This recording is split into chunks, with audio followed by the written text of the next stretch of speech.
नमस्कार. कथासागरमध्ये सगळ्यांचं स्वागत. कथासागरमध्ये आपण वेगवेगळ्या वृक्षांची माहिती करून देतो. का बरं?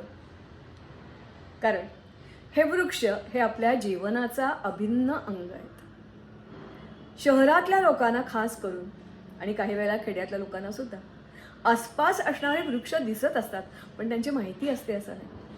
भारताला जशी थोर परंपरा आहे, ऋषीमुनींची आहे, राजे राजवाड्यांची आहे, इतिहासाची आहे, कला क्षेत्र, संस्कृती क्षेत्र, साहित्य, तशी वृक्षांची सुद्धा.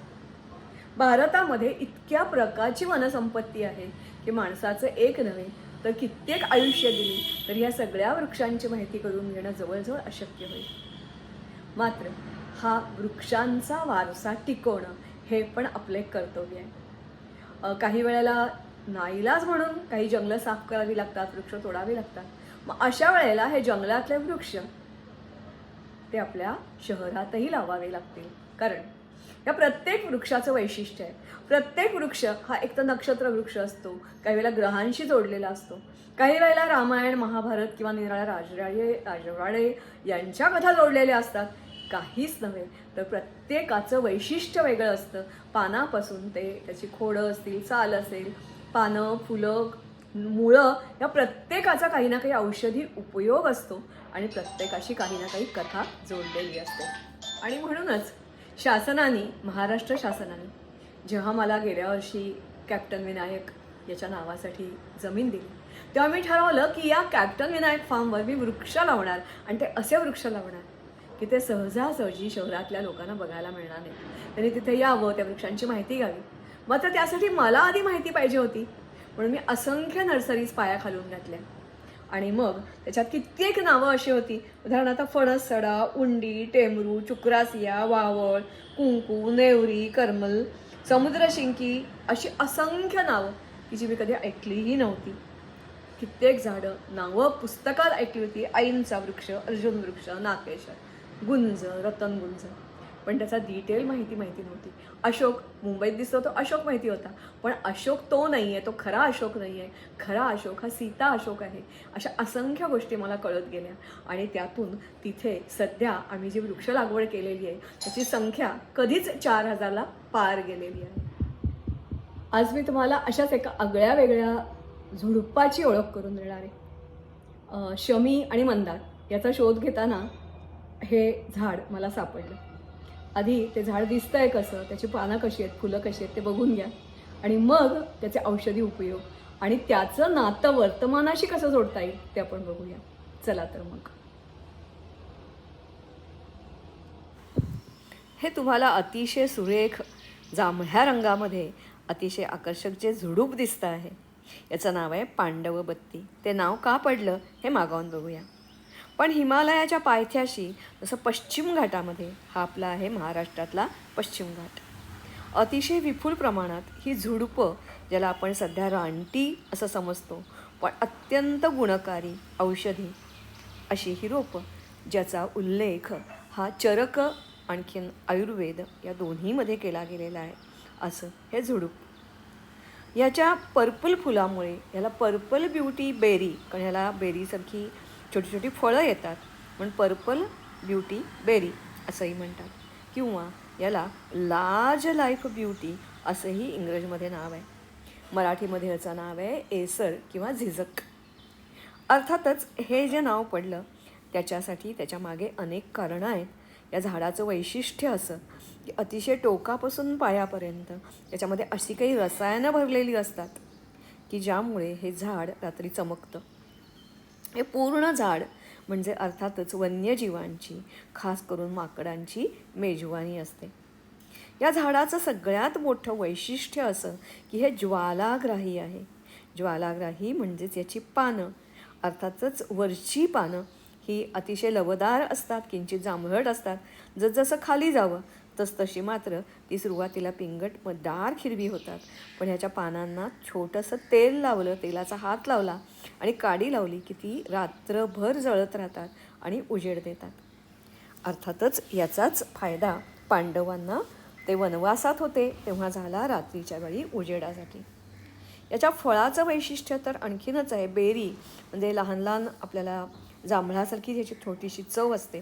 वाईन आणि जेली बनवण्यासाठी वापरतात, पण त्याच्याही पेक्षा महत्त्वाचं म्हणजे मगाशी म्हटल्याप्रमाणे वन्य पशूंना जसं उपयोगी आहेच आहे, तसं हे एवढं ज्वालाग्राही आहे की काड्यापेटीची काडी याच्याजवळ आणली रे आणली की ती पेट घेते. एका कोणीतरी कोकणामधल्या माणसानी एक व्हिडिओ बनवला आहे आणि त्यात त्यांनी दाखवलं आहे की पाण्याच्या ग्लासमध्ये ही बेरी ठेवली आणि जवळ काड्यापेटी आणली तरीही ती पेटली. इतकं हे ज्वालाग्राही असतं. अर्थातच याची रोपं काही नर्सरीमध्ये आजकाल विकत मिळतात, सगळ्या नर्सरीमध्ये सरसकट मिळणार नाहीत. मात्र याचा प्रचार आणि प्रसार व्हायला पाहिजे. ज्या वेळेला वीज आज आपल्याला कमी पडते, वीज कपात करावी लागते, वीज माफी करावी लागते किंवा वीज स्वस्तात द्या अशी मागणी करावी लागते, वीज वाचवण्यासाठी याचा आपल्याला नक्कीच उपयोग करता येईल. आता ह्या फक्त पुराणकथा आहेत का? तसं बिलकुलच नाही. दक्षिणेमध्ये अशी काही मंदिरं आहेत. उदाहरणार्थ तुम्हाला पहिलं दिसतंय हे अय्यनार मंदिर आणि दुसरं भैरव म्हणजे भैरवाचं जे देऊळ आहे, भैरवराव असं ह्याचं नाव आहे. या दोन्ही देवळामध्ये आजही समईमध्ये ही पानं ठेवली जातात, त्याला तेलाचा हात लावून पेटवली जातात आणि रात्रभर हा प्रकाशमान मंदिर राहतं. नुसत्या या मंदिरातच नव्हे, दक्षिणेमधल्या काही ग्रामीण अतिशय दुर्गम भागामधल्या लोकांनी याचं महत्त्व ओळखलं. त्यांच्याकडे वीज येणं जवळजवळ अशक्य आणि मग त्यांनीही याचाच वापर केला. अशा असंख्य ठिकाणी आजही हे ग्रामस्थ याच पानांचा उपयोग रात्रीच्या वेळी उजेड मिळवण्यासाठी करतात. तेव्हा असं हे पांडवांनी वनात असताना बत्तीसारखा वापर केला म्हणून पांडव बत्ती वृक्ष नव्हे तर झुडूप जेमतेम 3 ते काही ठिकाणी 5 मीटरपर्यंत पांढर. औषध आणि सौंदर्य प्रसाधन या दोन्ही फॅक्टरीमध्ये त्याची गरज असते. युरिन आणि आपलं ज्याला आपण म्हणतो की 2 नंबर क्लिअर व्हावं म्हणून. त्याचबरोबर याच्या दांड्याची आणि याची पावडर करतात, ती डोकेदुखीवर उपयोग असते. हिरड्यांची सूज, वेगवेगळे त्वचेचे विकार आणि याच्यासाठी मग फेसपॅकमध्ये याचा वापर केला जातो. जखम, रक्त वाहत आहे किंवा अंतस्त्राव होतो आहे, अल्सर किंवा पोटात असे काही विकार झालेले आहेत तर त्याचा उपयोग होतो. रक्त शुद्धी करण्यासाठी उपयोग होतो. ताप, अंगाची जळजळ होणं, लाही होणं यासाठीच्या औषधात सुद्धा ह्याचा वापर करतात. तर असं हे पांडव बत्ती नावाचं वृक्ष. त्याच्याशिवाय मी तुम्हाला म्हटलं तसं की नुसतं वृक्ष माहिती असून उपयोग काय? तुम्ही त्याचं नातं वर्तमानाशी कसं जोडता? जर तुम्हाला असे वृक्ष मिळाले तर त्याच्या बिया किंवा रोपं तुम्ही आणली, शेताच्या बांधावर लावा, आपोआप रात्रीची चमकतात. तुमच्या घराच्या आसपास लावा, तुमच्या बाल्कनीमध्ये लावा, आपोआप तिथे प्रकाश थोडासा तुम्हाला दिसेल. निराळ्या गार्डनमध्ये लावा, वेगळा प्रकार तर आहेच आहे. पण वीज वाचवा आणि वीज आपण काय म्हणतो हल्ली फ्री मागतो आपण ना, तर विजेला पर्याय होऊ शकणार नाही. पंखे नाही चालणार, फ्रीज नाही चालणार, मला मान्य आहे. परंतु हे असे जे वृक्ष आहेत त्याच्या ज्या प्रॉपर्टीज आहेत त्याच्यावर संशोधन करून देत. नवीन हल्ली खूप तरुण मुलं नवीन शोध घेत आहेत. त्याचा काही उपयोग करता येईल का ते बघा. किंवा आहे त्या स्वरूपातही तुम्हाला घरामध्ये एखादं प्लांट आहे ते छोटंसं लावलं तर तेवढा हॉल उजळण्या एवढं तर नक्कीच प्रकाश ते देत असतं. आणि त्याच्याही पेक्षा जनावरं किंवा जी काही शेताची बाउंड्री आहे त्या ठिकाणी याचा जरूर वापर करा.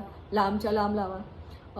जर औषधी तुम्हाला एखाद्या कंपनीशी कॉन्टॅक्ट करता आलं तर ठीकच आहे, पण नाही तरीसुद्धा तुमच्या जांभळ्या रंगाची शोभा, कारण झाड पूर्ण जांभळ्या रंगाने भरलेलं असतं, ती तुमची नक्कीच वाढवेल.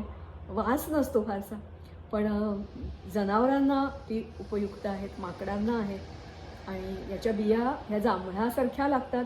ज्या अर्थी वाईन बनवतात त्या अर्थी जेली बनवतात, त्या अर्थी तुम्हाला खायला सुद्धा काही हरकत नाही. तेव्हा असं हे पांडव बत्ती नावाचं झाड मला नक्की खात्री आहे की तुम्ही अनेकांपर्यंत शेअर कराल. निदान लावता आलं नाही तर आपण जाणून तर घेऊया निसर्गाची विविधता काय आहे ती.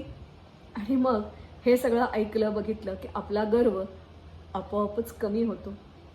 तेव्हा असं हे सौंदर्य खाणी, प्रकाश देणारं आणि मेणबत्ती किंवा घरातली सिमई याला पर्याय ठरू शकणारं. देवासमोर तुम्ही लावू शकता ना असं, त्याच्यातली 2 पानं देवासमोर पण तुम्ही लावू शकता. रात्रभर नवरात्रात 9 दिवस दिवा लावायचा आहे तेव्हा ह्याचा वापर करू शकता. तेव्हा जरूर लाईक करा, शेअर करा, सबस्क्राईब करा. नमस्कार आणि धन्यवाद.